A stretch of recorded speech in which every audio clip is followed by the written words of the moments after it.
بسم الله الرحمن الرحيم. Bismillahirrahmanirrahim. Assalamualaikum warahmatullahi wabarakatuh. Alhamdulillah wassalatu wassalamu ala rasulillah wa ala alihi wa sahbihi wa mawalah wa la hawla wa la quwata illa billahi wa ba'du. Alhamdulillah di pagi menjelang siang ini kembali kita bisa duduk untuk bertalabul ilmi. Dan saya mohon maaf agak telat karena tadi baru sampai dari safar, jadi langsung kemari. Melanjutkan kajian kita masih membahas kitab 175 Jalan Menuju Sorga karena karya Naib bin Mamdu Al-Usud. Dan kita masih membahas tentang keindahan sorga.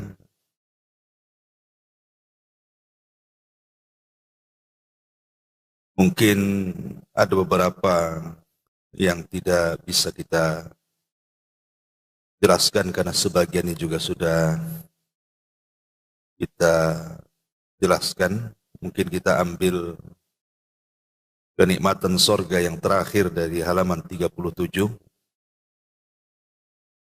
Penetapan bahwa penghuni sorga akan melihat Allah Subhanahu wa Ta'ala, dan itu merupakan kenikmatan yang paling tinggi di sorga.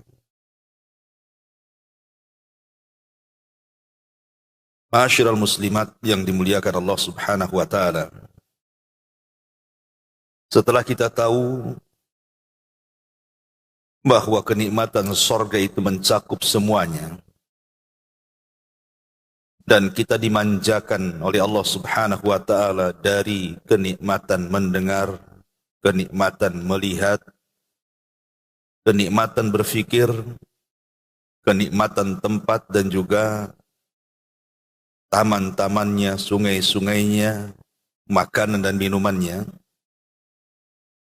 Dan itu tidak bisa dibayangkan karena memang tidak pernah kita dengar dan kita lihat. Tetapi puncak dari kenikmatan sorga itu adalah ru'yatullahi azza wa jalla. Kita bisa memandang wajah Allah Subhanahu wa Ta'ala. Ini puncak kenikmatan. Bahkan lebih besar daripada sorga itu sendiri. Orang masuk sorga itu sudah kenikmatan yang dirindukan semua manusia. Tidak mukminnya, tidak kafirnya. Tetapi dibandingkan dengan melihat Allah Subhanahu wa Ta'ala, maka kenikmatan sorga yang begitu besar itu tidak ada apa-apanya.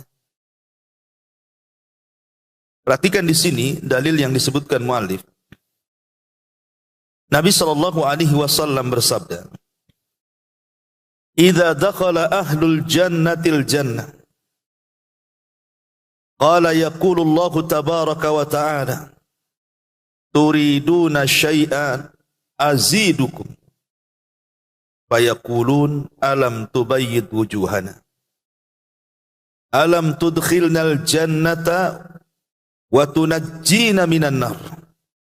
Qala fayaqshiful hijab, fama u'tu syai'an ahabba ilaihim min nazari ila rabbihim, thumma tala hadhil ayah, lilladzina ahsanul husna wa ziyadah. Apabila penghuni sorga telah masuk ke dalam sorganya, maka Allah akan berfirman, apakah kalian menginginkan sesuatu untuk aku tambahkan dari kenikmatan kalian? Maka penduduk sorga mengatakan, bukankah engkau telah menjadikan wajah-wajah kami putih berseri? Bukankah engkau telah memasukkan kami ke dalam sorga? Bukankah engkau telah menyelamatkan kami dari neraka? Maka Rasulullah sallallahu alaihi wasallam bersabda, ketika itu hijab pun tersingkap. Tidaklah mereka diberikan sesuatu yang lebih mereka sukai daripada melihat kepada Rabb mereka. Kemudian Nabi SAW membacakan ayat, lilladzina ahsanul husna wa ziyadah. Bagi orang-orang yang berbuat baik, ada pahala yang terbaik di sorga dan juga tambahannya. Maksudnya tambahan di sini melihat wajah Allah Subhanahu wa taala. Baik, kita jelaskan sedikit. Ma'asyiral muslimat yang dimuliakan Allah Subhanahu wa taala. Di dunia tidak ada orang yang bisa melihat Allah Subhanahu wa taala. Bahkan sesiapa yang mengatakan pernah melihat Allah, dustakan kata-katanya. Itu perkataan Aisyah radhiyallahu anha. Barang siapa yang mengaku, kata Aisyah, man za'ama annahu ra'a rabbahu faqad kadzab. Siapa yang mengira dia pernah melihat Allah di dunia, dustakan ucapannya. Karena tidak ada yang mampu melihat Allah di dunia. Bukan Allah tak bisa dilihat, tetapi mata kita yang tidak sanggup melihatnya. Tahun berapa saya lupa, di Batam ini ada orang yang mengaku bisa melihat Allah dan memperlihatkan siapapun kepada Allah. Mungkin di antara ibu ada yang tahu lah. Cukup bayar 500.000.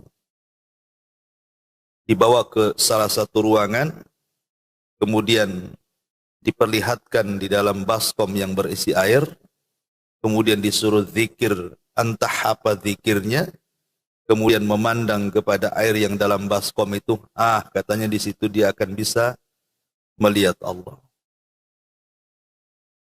Itu terjadi di Batam, saya lupa tahunnya.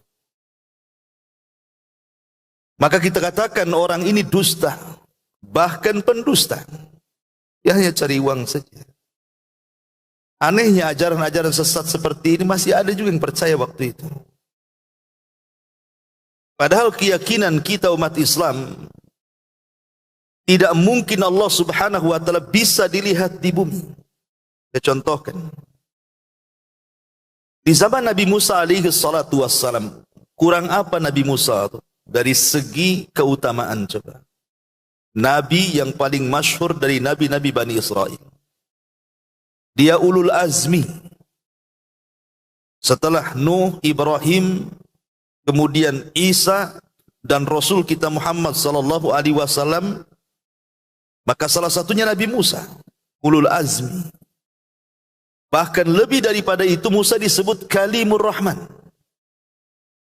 Orang yang suka berhadap-hadapan dengan Allah kemudian melakukan dialog. Walaupun Nabi Musa selalu berjumpa dengan Allah dan berdialog, Musa tidak bisa memandang Allah Azza wa Jalla. Bahkan tidak pernah melihat wajah Allah Azza wa Jalla. Sampai satu hari, Nabi Musa kepengen jugalah ingin melihat dan menatap wajah Allah itu. Kemudian dia minta kepada Allah Azza wa Jalla dan mengatakan, arini anzur ilaika. Bisa enggak engkau wahai Rabb menampakkan zatmu biar aku bisa menatapmu? Tentu karena kerinduan Nabi Musa ingin memandang dan menatap Rabbnya. Tapi Allah Subhanahu wa taala mengatakan, fa innaka lan tarani. Engkau tidak sanggup melihatku. Tapi apakah Allah Subhanahu wa taala menolak permintaan Nabi Musa? Tidak. Allah kabulkan permintaannya. Tapi syaratnya kata Allah Subhanahu wa taala kepada Musa, ya Musa unzur ilal jabal. Alihkan pandanganmu ke satu bukit batu itu. Dan aku akan menampakkan diriku di hadapan bukit batu itu. Kalau seandainya bukit batu itu tidak hancur berkeping-keping, dia tetap kokoh di tempatnya, maka engkau akan melihatku. Maka Musa pun memandang ke bukit yang diisyaratkan Allah Azza wa Jalla. Apa yang terjadi? Maka Allah Subhanahu wa taala mengatakan, falamma tajalla Rabbuhu lil jabali ja'alahu dzakka wa sara Musa sa'iqa. Ketika Allah Subhanahu wa taala betul-betul menampakkan zatnya di hadapan bukit berbatu itu, tiba-tiba bukit itu hancur berkeping-keping, Musa pun sontak pingsan dan tidak sadar. Kemudian lama Nabi Musa pingsan itu. Falamma afaq, ketika Musa pun terbangun dari siumannya, dia sudah tidak sanggup lagi meminta itu. Kenapa? Lihat bagaimana dampaknya kan. Gunung yang kokoh saja diperlihatkan Allah Subhanahu wa taala hancur gunung itu. Macam mana Musa kalau diperlihatkan Allah, gunung sekokoh itu bisa hancur? Maka Musa ketakutan. Dari situ dia bertobat dan mengatakan, tubtu ilaika ya Rabb, aku tobat. Aku sudah tidak mungkin meminta lagi. Takutan Nabi Musa. Dari sini kita tahu bahwa kalau manusia sekelas Nabi Musa alaihi salatu wassalam tidak sanggup melihat Allah Subhanahu wa taala, bagaimana manusia sekelas kita? Lebih tidak sanggup lagi lah. Atau contoh yang kedua, ketika Bani Israel, dan mereka adalah orang-orang pilihan, memang murid-murid Nabi Musa terbaik, dibawa ke Bukit Saina oleh Nabi Musa. Karena mereka ingin mendengar firman Allah Subhanahu wa taala. Ketika mereka sampai di Bukit Saina, Musa pun memberitahu papan Taurat yang baru saja dia terima dari Allah Subhanahu wa taala.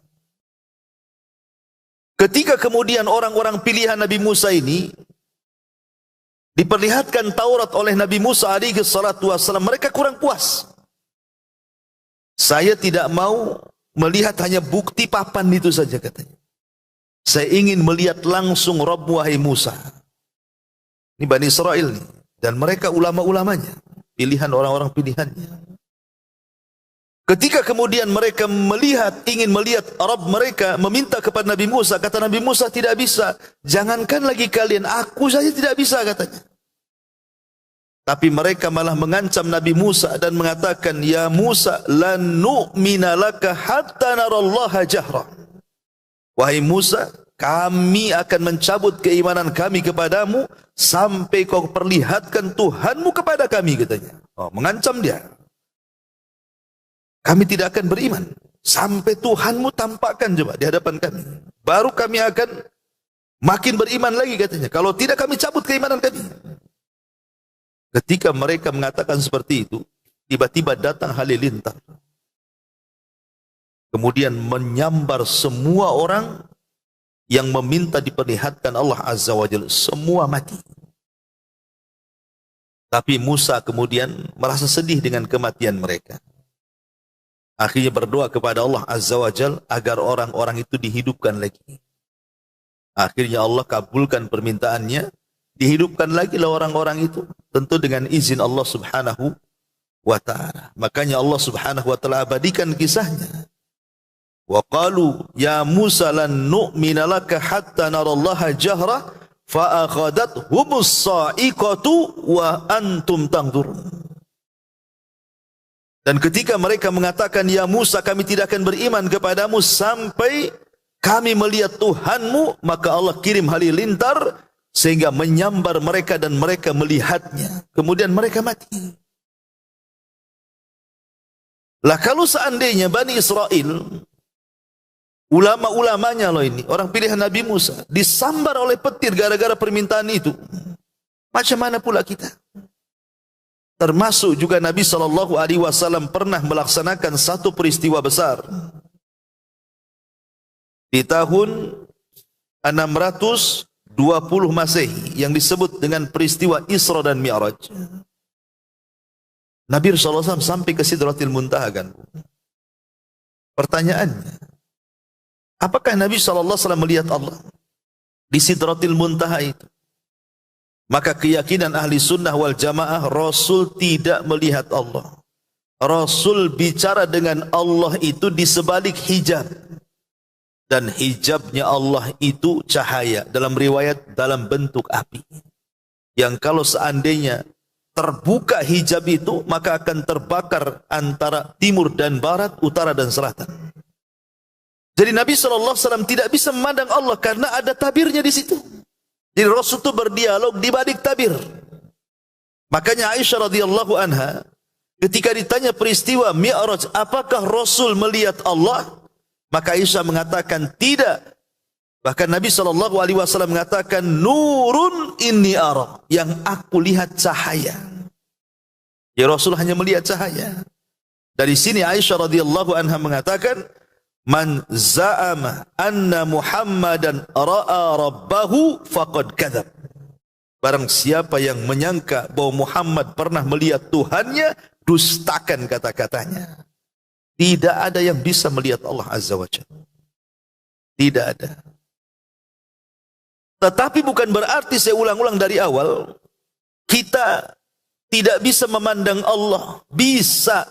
Masalahnya di dunia ini pandangan kita terbatas. Tidak bisa memandang karena tidak diberikan kekuatan. Tapi kelak pada hari kiamat, kita akan memandang Allah Azza wa Jalla di dua tempat. Pertama di padang mahsyar, dan yang kedua di sorga.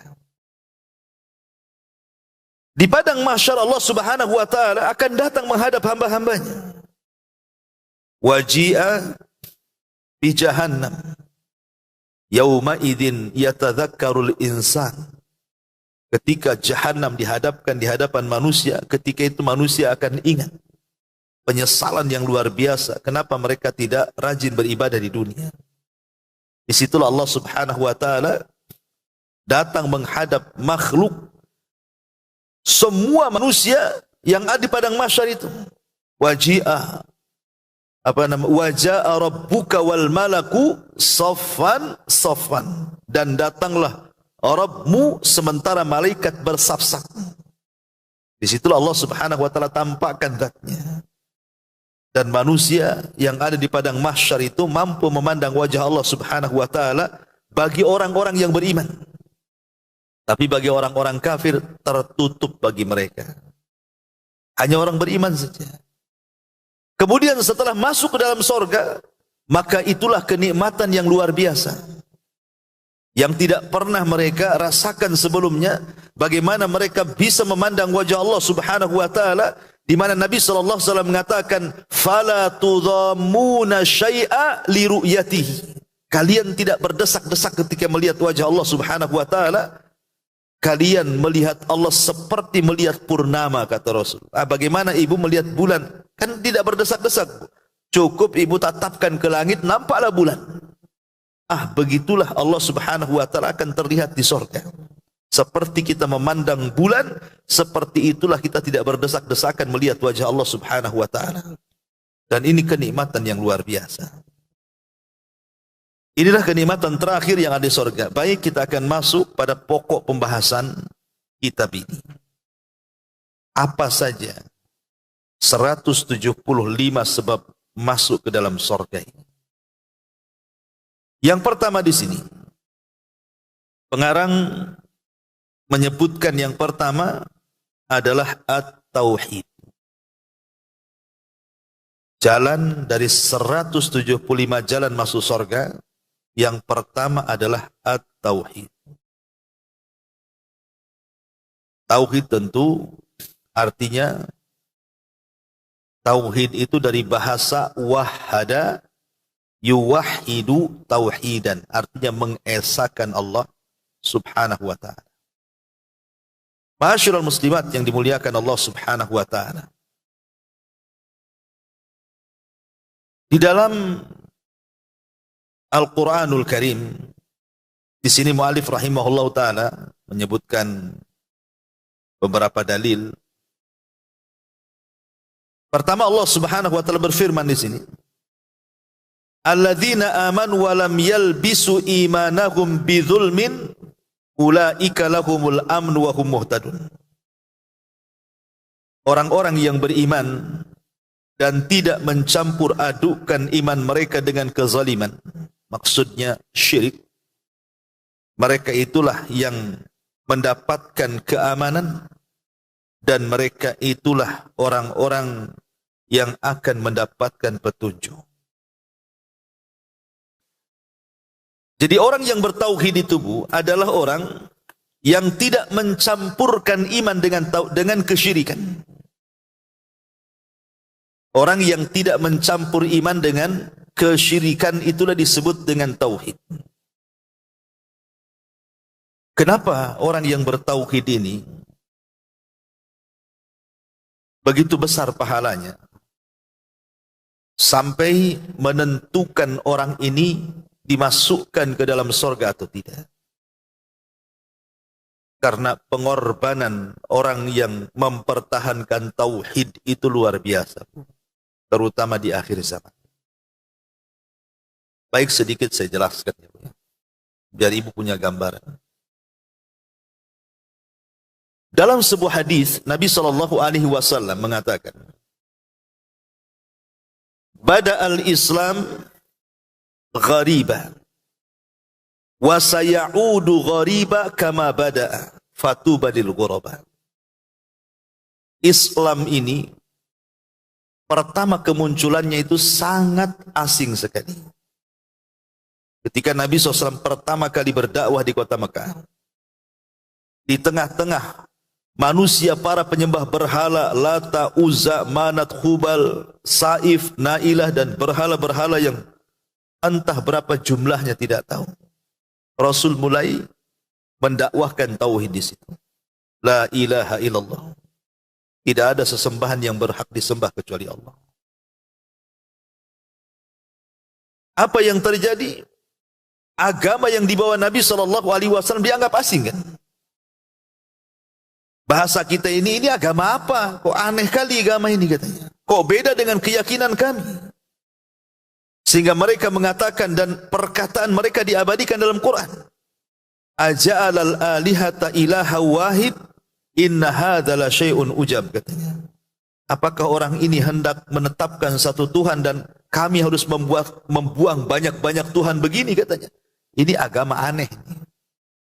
Itulah Islam di permulaannya. Sangat aneh. Dan keanehan-keanehan seperti ini akan terulang kata Rasul. Wa sayaudu ghariba kama bada'a. Dan kelak keasingan-keasingan dalam mendakwahkan tauhid, dalam mendakwahkan agama Islam di akhir zaman itu juga akan dianggap aneh lagi. Tapi Nabi SAW mengatakan fatuba lil ghuraba. Beruntung orang-orang yang dianggap aneh itu. Dan yang luar biasanya adalah Nabi SAW mengatakan al-qabid fi dinihi kal-qabid alal jamri. Nanti di akhir zaman ya'ti alaikum zaman, akan datang kepada kalian satu waktu, al-qabid ala dinihi kal-qabid alal jamri. Orang yang memegang tauhid, orang yang memegang agama dan keyakinannya, maka dia seperti memegang bara api. Coba Bu, perhatikan bara api. Siapa di antara ibu yang sanggup memegang bara api? Tidak akan sanggup. Kalau ini seandainya bara api, anggaplah arang, baru dinyalakan kan, kemudian sudah merah gitu arang itu. Kalau kita ambil arang merah yang penuh api begini, tentu akan melepuhkan tangan-tangan kita. Dan pasti tidak akan sanggup, pasti akan dilempar. Kalaupun sanggup memegang bara api itu nggak akan lama. Pasti ibu akan melempar. Sebab kalau tetap dipegang Bu, betul-betul akan melepuhkan, akan terbakar, melepuh, kepanasan, kesakitan kan itu. Itu orang megang bara api itu. Sehingga biasanya orang yang memegang bara api itu tidak akan lama. Sekalipun dia bisa megang, pasti sebentar. Karena dia akan merasakan panas, sakit, terbakar, melepuh dan begitu seterusnya. Nabi ingin membuat gambaran. Seperti itulah nanti di akhir zaman orang yang betul-betul memegang tauhid. Jadi orang-orang yang betul-betul memegang tauhid ya, yang memang diajarkan oleh Al-Quran dan Sunnah, maka seperti itu. Kalau seandainya dia pegang kuat-kuat tauhid itu, maka dia pasti seperti memegang bara api. dia akan merasakan sakit, dia akan merasakan panas, dia akan merasakan terbakar, dia akan merasakan melepuh dan begitu seterusnya. Ini kinayah bahwa pasti orang ini akan diuji, akan disakiti, akan dibicarakan, akan dibuli, akan difitnah dan begitu seterusnya. Dan itu perlu kesabaran seperti orang sabar memegang bara api. Kuat enggak? Ya. Kalau kuat, maka ujian makin besar tuh. Tapi kalau tidak kuat, maka pasti kita akan tinggalkan ajaran tauhid itu sedikit demi sedikit. Gambarannya seperti ini. Nabi SAW berdakwah di kota Mekah berapa tahun? Dari usia 40 tahun sampai usia 51 tahun. Nabi SAW berdakwah dari usia 40 tahun sampai usia 50 tahun. 51 tahun, 11 tahun. Ya, ada yang mengatakan 13 tahun. Dan itu pendapat yang kuat. Artinya sampai usia 53 berarti ya. Dari 40 sampai 53 tahun Nabi SAW berdakwah di kota Mekah. Coba apa yang dihadapi Nabi dengan orang-orang musyrik itu? Tidak berdakwah dengan tenang. Ada aja gangguannya. Tapi saya tidak hendak mengkisahkan dari segi Nabi SAW. Saya hendak mengkisahkan bagaimana sahabat-sahabat Rasul yang mereka masuk ke agama Rasul yang Nabi SAW gambarkan seperti memegang bara api. Utsman ibn Affan radhiyallahu an, salah seorang sahabat yang memeluk Islam. Di permulaannya Utsman itu diketahui paman-pamannya bahwa Utsman ini masuk Islam, masuk agama tauhid. Marah pamannya. Akhirnya Utsman pun ditangkap, kemudian tangannya diikat ke belakang, kemudian setelah diikat ke belakang, badannya dibungkus tikar. Tikar dari anyaman kurma. Kemudian diikat. Kemudian kakinya diikat tali. Kemudian ditaruh di atas pohon. Jadi kakinya di atas, kepalanya di bawah. Digantung bahasa kita. Itu Utsman. Cukup sampai di sini tidak, Bu? Dibuat perapian. Jadi dibakarkan kayu bakar. Jadi Utsman itu tergantung di pohon ini. Di sebelah sini dibuat perapian untuk dibakar. Kayu-kayu itu dibakar. Bukan untuk membakar Utsman, tidak. Cuman tidak jauh dari Utsman digantung itu, kaki di atas, kepala di bawah. Lah, pamannya Utsman ini membuat perapian dari kayu itu. Untuk apa coba? Supaya nanti kalau dia padam apinya, Bu, asapnya itu akan mengenai wajah Utsman bin Affan. Sampai Utsman tidak tahan dengan asap itu. Dan pingsan berkali-kali. Itulah ujiannya itu. Orang memeluk Islam di zaman itu seperti itu tuh. Akhirnya kemudian setiap Utsman bin Affan dimintai untuk murtad oleh pamannya, tetap dia tidak bergeming. Akhirnya pamannya putus asa, kemudian Utsman dilepas. Dan Utsman pun bergegas hijrah ke Habasyah. Karena tidak tahan dengan siksaan pamannya. Kemudian contoh yang lain. Abdullah ibn Mas'ud radhiyallahu an juga sama. Disiksa.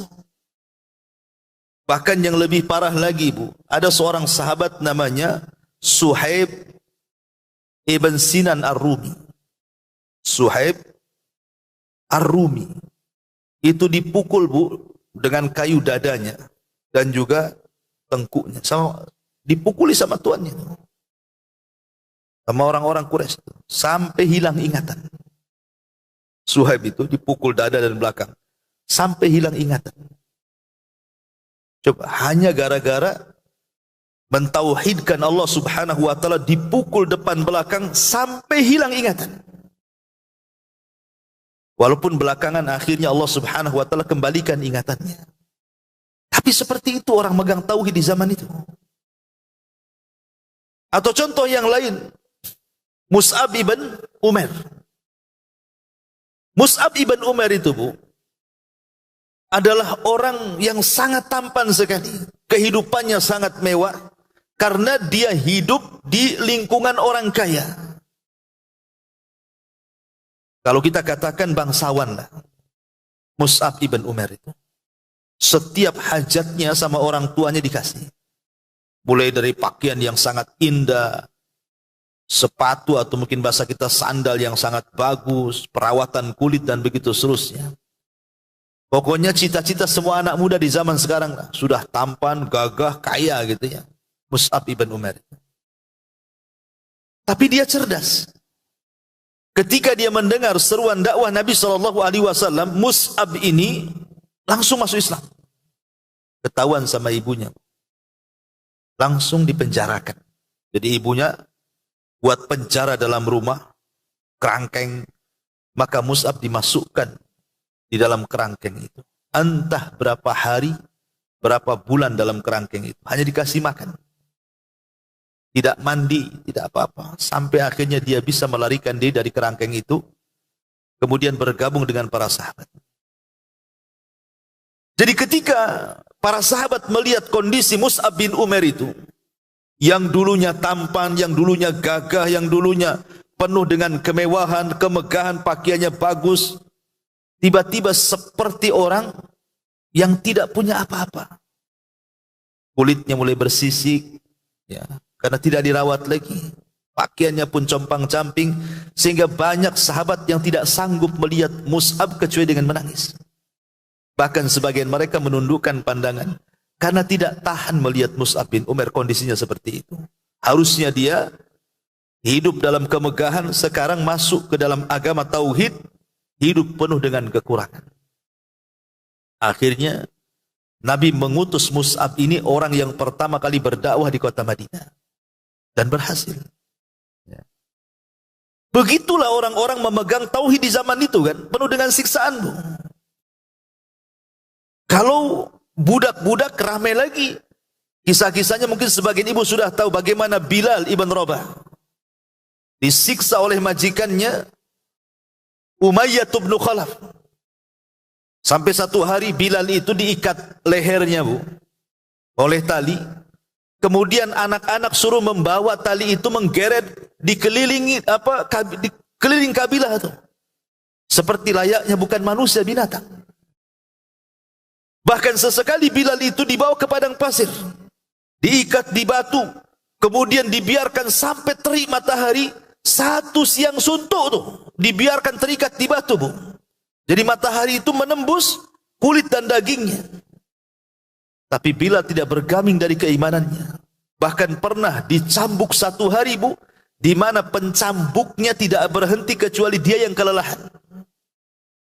Tapi Bilal tetap bertahan. Sampai satu hari Bilal itu kan ditanya, kok kok kamu sanggup gitu ya menahan beban penderitaan, siksaan orang-orang Quraisy kepadamu? Apa kata Bilal? Dia mengatakan, demi Allah, yang membuat aku sanggup menerima siksaan itu karena aku campurkan kelezatan iman dengan peritnya siksaan. Tetapi kelezatan iman mengalahkan peritnya siksaan. Jadi aku tidak merasakan apa-apa, katanya. Padahal mau mati itu Bilal itu. Saking kasihannya Abu Bakar Siddiq radhiyallahu anhu lewat. Dia tidak tahan melihat Bilal disiksa seperti itu. Dia datang kepada Umayyah bin Khalaf dan mengatakan, sudah jual saja budakmu kepadaku, katanya. Akhirnya kata Umayyah, baik, tapi dengan harga yang fantastis. Tidak mungkin saya jual murah, katanya. Kata Abu Bakar, berapa? Aku kasih 7 kirat. 7 kirat min zahab. 7 kirat dari emas. Itu bukan uang sedikit di zaman itu. Kalau diberikan budak gitu ya, seperti Bilal, bisa banyak dapat budak. Tapi khusus Bilal dihargai harga mahal. Bukan hanya sekedar minta uang Umayyah ini, dia minta tukar tambah lagi. Jadi sudah dapat uangnya, minta lagi budak untuk menggantikan Bilal. Tapi Abu Bakar sanggup. Akhirnya kemudian Bilal pun lepas dan dimerdekakan Abu Bakar Siddiq radhiyallahu anhu. Dan di belakang hari Bilal menjadi orang mulia, menjadi muadzin Nabi SAW. Bahkan Umar radhiyallahu anhu pernah mengatakan, Abu Bakrin sayyidun a'taqa sayyidan. Abu Bakar itu seorang tuan dan dia memerdekakan tuan. Maksudnya Bilal ibnu Rabah. Siapa lagi, Bu? Khabbab ibn Arad. Khabbab ibn Arad ini dia tinggal di pandai besi karena dia pekerja di pandai besi milik tuannya itu. Setelah ketahuan Khabbab ibn Arad ini masuk ke agama Nabi SAW, ke agama Tauhid, marah majikannya, Bu.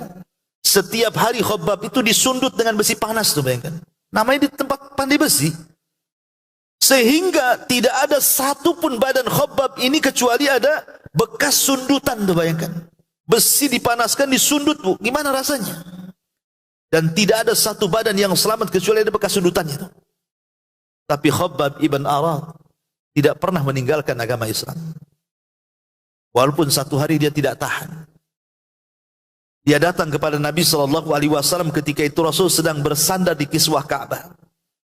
Maka Khabbab mengatakan, ya Rasulullah, ala tad'ulana ala tastaghfir lana. Rasul, tidakkah kau iba melihatku?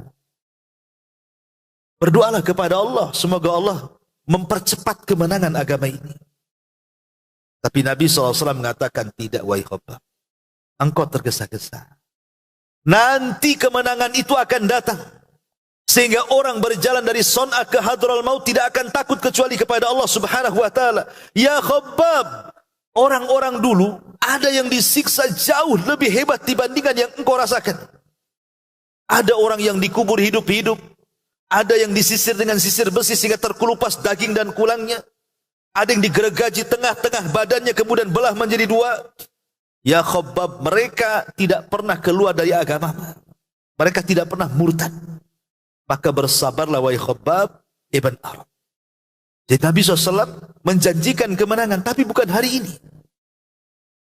Itu karena tidak tahannya Khabbab dengan siksaan, kan? Tetapi walaupun demikian Khabbab tidak pernah bergeming dari keimanannya. Tetap dia masuk Islam walaupun disiksa hari-hari. Itulah kehebatan orang dulu. Oke lah, ini kalangan laki-laki.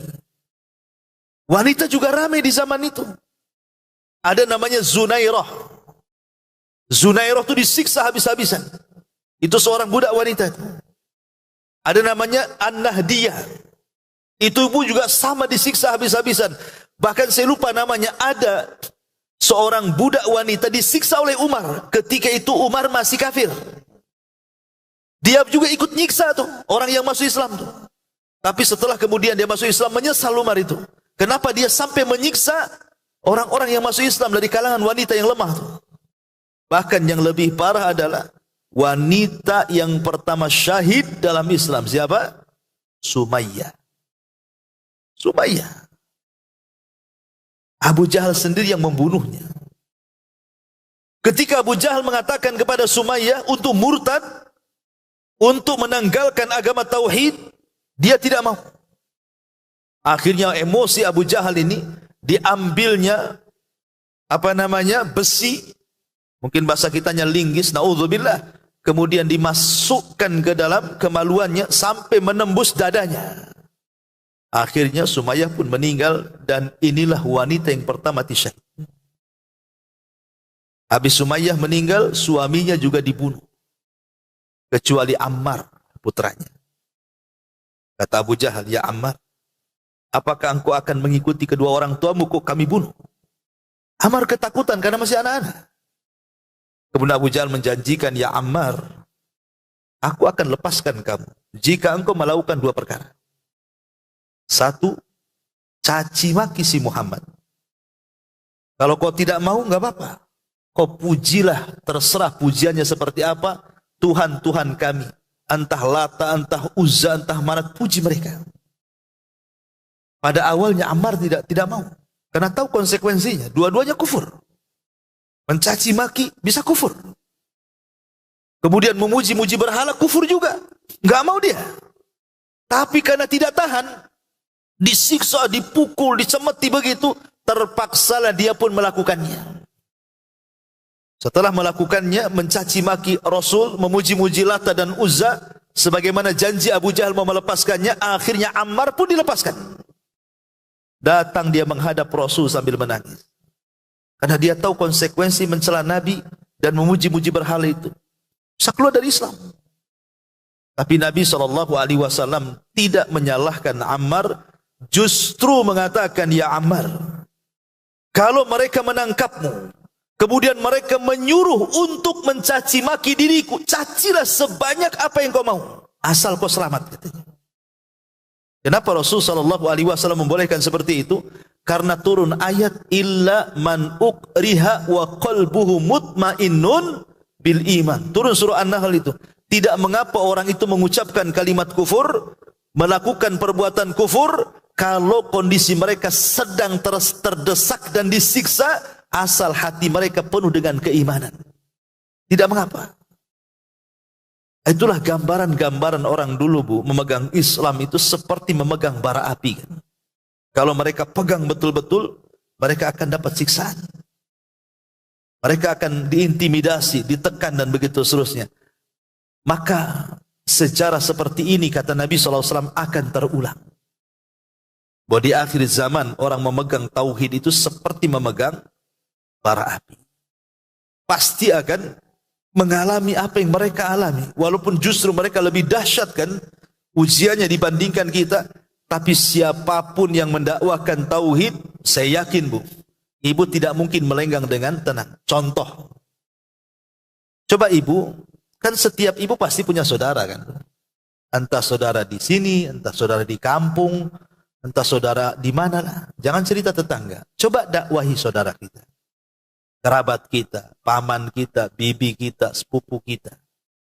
Ajak mereka ke jalan yang ibu sekarang sudah pahami tentang hakikat sunnah, hakikat tauhid. Sampaikan kepada mereka. Kira-kira reaksinya seperti apa? Begitu. Ya, pasti ibu akan dimusuhi. Kenapa, Bu? Kalau ibu soleh saja, soleh sendiri bahasanya, ibu itu baik sendirilah. Ya, sholat untuk ibu, puasa, kayak sekarang puasa Asyura ya untuk ibu. Kemudian ibu berzikir, ibu baca Quran. Ya, pokoknya ibu ibadah saja. Insya Allah, Bu, ibu aman-aman. Ibu nggak akan disakiti orang. Tapi coba ibu ini menjadi muslih, bukan hanya solehah, tapi muslihah. Ya. Kalau solehah, ya ibadah-ibadah sendiri saja. Ngaji, baca Quran, dzikir, sholat, puasa. Insya Allah, Bu, nggak akan ada yang ganggu ibu. Nah, sekarang ganti dari solehah menjadi muslihah. Apa muslihah? Ngajak orang baik. Jangan baik sendiri, ajak juga orang baik. Ajak saudara, ajak paman, ajak bibi, ajak sepupu. Ketika ibu sudah menaikkan derajat dari solehah menjadi muslihah, di situ tantangannya, Bu. Coba kalau nggak percaya, dakwailah orang-orang di sekitar ibu. Maka di situ akan ada reaksi. Disitulah tantangan tauhid namanya. Ibu sanggup nggak nanti diejek? Nanti baru diejek saja udah ngedown kan itu ya. Padahal di zaman itu bukan sekedar diejek, betul-betul siksaan fisik kan begitu. Lah, gambaran-gambaran seperti ini ingin saya katakan, kenapa mu'alif rahimahullah ta'ala mencantumkan tentang tauhid ini? Oh, ini jalan menuju surga. Karena memang tantangannya berat. Mendakwahkan tauhid itu bukan mudah. Tapi kalau ibu bisa mempertahankan tauhid dan mendakwahkan tauhid, maka keutamaannya, Bu, tauhid akan mengantarkan ibu ke surga. Tauhid itu akan mengantarkan kita ke dalam surga. Kemudian di sini mu'alif rahimahullah ta'ala mengatakan, Nabi SAW bersabda kepada Mu'adz ibn Jabal, wahai Mu'adz, apakah kamu mengetahui hak Allah atas para hamba? Dan apa hak para hamba atas Allah? Aku berkata, Allah dan Rasulnya yang lebih mengetahui.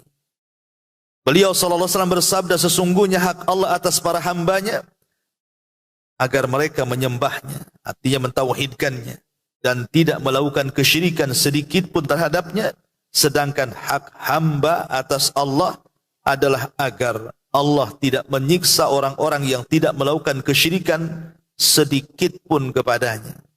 Aku berkata, wahai Rasul, bolehkah aku beritakan berita gembira ini kepada manusia? Beliau sallallahu alaihi wasallam menjawab, jangan kamu memberitakan kepada mereka, nanti mereka akan berpangku tangan.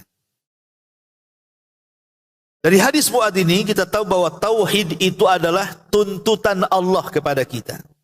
Allah menuntut kita. Setelah Allah Subhanahu wa taala menciptakan kita, setelah Allah memberikan rizki kepada kita, setelah Allah memberikan berbagai macam nikmat kepada kita, maka Allah hanya satu saja minta kepada kita. Apa? Agar kita mentauhidkan Allah Azza wa Jalla. Makanya nanti pada hari kiamat itu Allah akan memanggil orang-orang yang paling ringan siksaannya di neraka. Orang-orang yang paling ringan siksaannya di neraka. Jadi Allah Subhanahu wa taala ketika itu akan memanggil orang ini dan mengatakan, innallaha yaqul li ahwani ahlin nar adzaban. Allah akan memanggil orang yang paling ringan siksaannya di neraka. Law anna laka ma fil ardi min syai'in kunta taftadi bihi. Wahai fulan, kata Allah, kira-kira nih sekarang kamu sedang disiksa dan model kamu ini paling ringan di neraka. Seandainya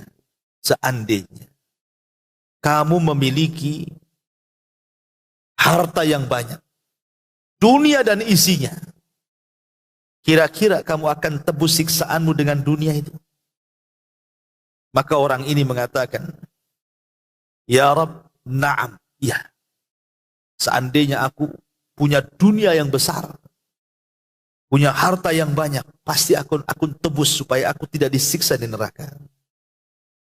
Kemudian Allah mengatakan, faqad sa'altuka ma huwa ahwan min dzalik. Padahal wahai hamba, aku sudah memintamu dengan sesuatu yang jauh lebih ringan dari itu. Kan begini, Allah mengatakan kalau engkau punya dunia dan isinya, kira-kira apa yang akan kau lakukan? Kata dia, aku ingin tebus supaya aku tidak neraka dengan dunia itu. Tapi Allah mengatakan, bukankah sudah ku ajarkan kau bisa keluar dari neraka itu dengan sesuatu yang lebih ringan? Tidak perlu tebus-tebus lagi. Sementara engkau berada di sulbi Adam. Apa itu? Allah tusyrik bi, agar engkau tidak menyekutukan denganku. Fa'abaita, tapi engkau enggan, illa syirka, kecuali engkau melakukan kesyirikan. Lihat bagaimana Allah Subhanahu wa taala melakukan dialog dengan penduduk neraka. Dan penduduk neraka ini adalah yang paling ringan azabnya. Jangan cerita yang paling berat azabnya. Yang paling ringan azabnya. Kalau seandainya dia punya dunia dan isinya, pasti dia akan tebus. Tapi Allah mengatakan, aku loh sudah ajarkan kepadamu biar engkau tidak masuk neraka tanpa harus menebus-nebus. Apa itu? Jangan engkau melakukan kesyirikan. Tapi engkau enggan kecuali engkau melakukannya. Makanya aku masukkan kau neraka. Coba kalau seandainya dia mau mengamalkan apa yang Allah minta agar kita mentauhidkan Allah, tidak mungkin orang ini masuk neraka dan pasti akan dimasukkan ke dalam surga.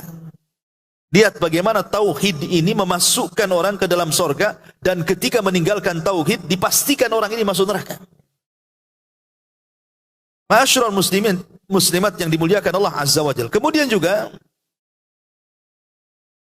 di sini mu'alif rahimahullah ta'ala membawakan sebuah dalil juga. Man qala asyhadu an la ilaha illallah wahdahu la syarikalah wa anna Muhammadan abduhu wa rasuluh wa anna Isa abdullahi wa ibnu amati wa kalimatuhu alqaha ila Maryam wa ruhum minhu wa annal jannata haqqun wa anna an-nara haqqun adkhalahu Allahu min ayyi abwabil jannati thamaniyati sya'a.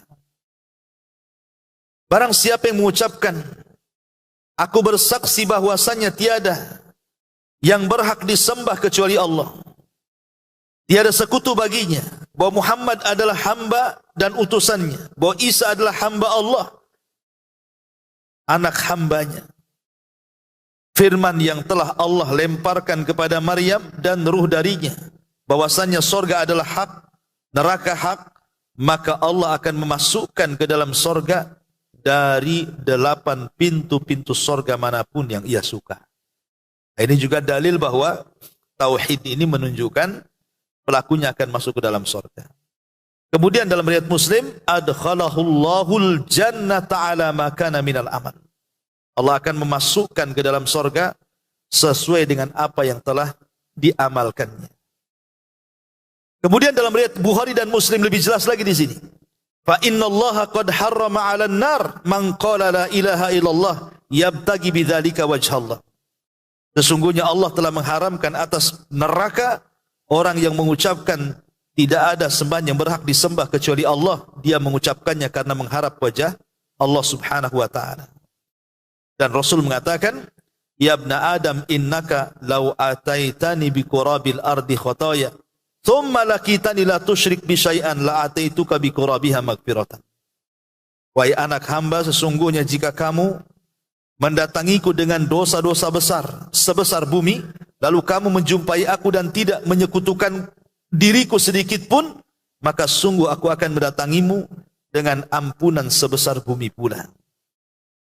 Ma'asyiral muslimat yang dimuliakan Allah Subhanahu wa taala. Jadi kesimpulannya adalah tauhid satu-satunya jalan dari sekian banyak jalan untuk masuk ke dalam surga. Di zaman Nabi SAW, ada seorang sahabat namanya Usamah ibn Zaid. Siapa? Usamah ibnu Zaid. Usamah ibn Zaid ini diutus oleh Nabi SAW untuk menjadi salah satu pasukan khusus atau disebut dengan Sariyah, untuk menyerbu sebuah kaum. Diserbunya kaum itu dan Allah menangkan. Dalam penyerbuan itu, Usamah ini pernah mengejar orang musyrik. Dikejar sama dia bersama seorang Ansor. Tetapi orang Ansor ini lebih duluan menangkap anak muda musyrik itu. Ketika hendak menghunus pedangnya, tiba-tiba orang musyrik itu mengucapkan la ilaha illallah. Asyhadu an la ilaha illallah, katanya. Maka orang Ansor pun menyarungkan pedangnya kembali kemudian pulang.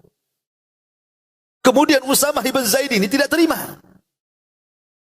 Diambilnya pedang, kemudian dihadapkan ke hadapannya, tiba-tiba dia bersyahadat lagi. Asyhadu an la ilaha illallah, katanya.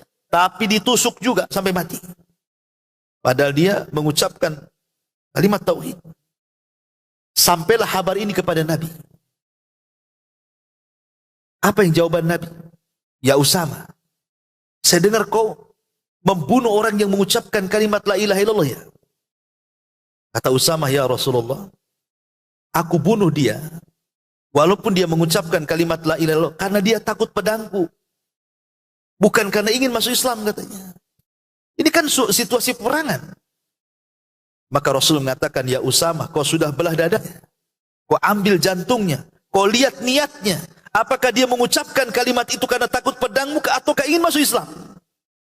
Usamah terdiam. Kemudian Rasul mengatakan, ya Usamah, apa yang akan kau perbuat di hadapan Allah? Kalau la ilaha illallah ini datang menghadap Allah dan mengatakan, ya Rabb, orang ini telah membunuh orang yang mengucapkan kalimat ini, katanya. Orang ini telah membunuh orang yang mengucapkan diriku. Apa yang akan kau pertanggungjawabkan di hadapan Allah jika la ilaha illallah kalimat tauhid itu menghadap Allah dan engkau membunuh orang yang mengucapkannya?